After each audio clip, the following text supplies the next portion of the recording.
அனைவருக்கும் வணக்கம். இந்த வீடியோ பதிவில் நம்ம பார்க்கக்கூடிய விஷயம் என்ன அப்படின்னா, கன்னி பூஜை இல்லை கன்னி தெய்வ வழிபாடு அப்படின்னா என்ன அப்படின்றத பார்க்கலாம். கன்னி தெய்வம் அப்படின்னா கன்னி அம்மன் ஒன்று இருக்குது, அது வேற. கன்னி தெய்வம் அப்படின்றது ஒரு வீட்டில் பருவ வயது அடைந்து திருமணமாகாத ஒரு பெண் திருமணத்திற்கு முன்னாடியே இறந்துருந்தாங்க அப்படின்னா அவங்கள தான் நம்ம கன்னி தெய்வம் அப்படின்னு சொல்கிறோம். அவங்களுக்கு பண்ணக்கூடிய அந்த வழிபாடு தான் கன்னி தெய்வ வழிபாடு அப்படின்றது. இது கொஞ்சம் சக்தி வாய்ந்த ஒரு வழிபாடாக சொல்லப்படுது. ஏன்னா நிறைய குடும்பங்களில் அந்த குடும்பத்தை காக்கக்கூடிய ஒரு சக்தி குலதெய்வத்துக்கு அப்புறம் கன்னி தெய்வமாக கூட இருக்குது. ஏன்னா இது தமிழ்நாட்டில் நிறைய பேர் இந்த கன்னி தெய்வ வழிபாடு பண்ணுறாங்க.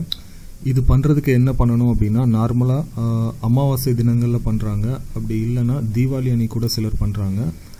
சிலர் ஆடி மாதம் கடைசி நாள் எந்த நாள் வருதோ அந்த நாள் பண்ணுறாங்க.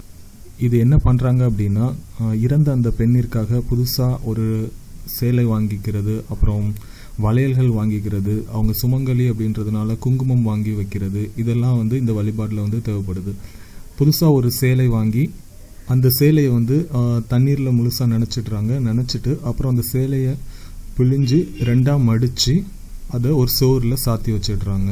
அது எப்படி இருக்குன்றது இந்த படத்தில் நீங்கள் பார்க்குறீங்களே, இந்த மாதிரி தான் பண்ணுறாங்க. அதுக்கு மேலே மல்லிகைப்பூ வைக்கிறாங்க.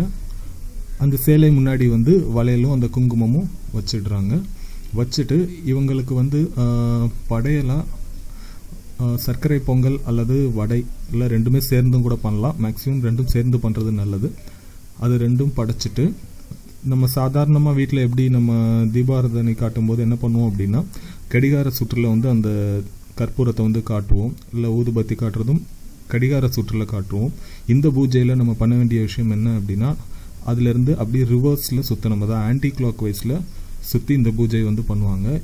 இந்த பூஜை முடிஞ்சதுக்கப்புறம் அந்த ட்ரெஸ் சிலர் என்ன பண்ணுறாங்கன்னா ஓலைப்பெட்டியில் வச்சு ஒரு ஓரமாக வச்சிடுறாங்க. அடுத்த வருஷம் அந்த ட்ரெஸ்ஸை உபயோகப்படுத்திக்கிறாங்க. சிலர் என்ன பண்ணுறாங்க அப்படின்னா, அந்த வீட்டில் இருக்கக்கூடிய பெண்களே அந்த சேலையை உடுத்திக்கிறாங்க. இதுதான் கன்னி தெய்வ வழிபாடு இல்லை கன்னி தெய்வ பூஜை அப்படின்றது.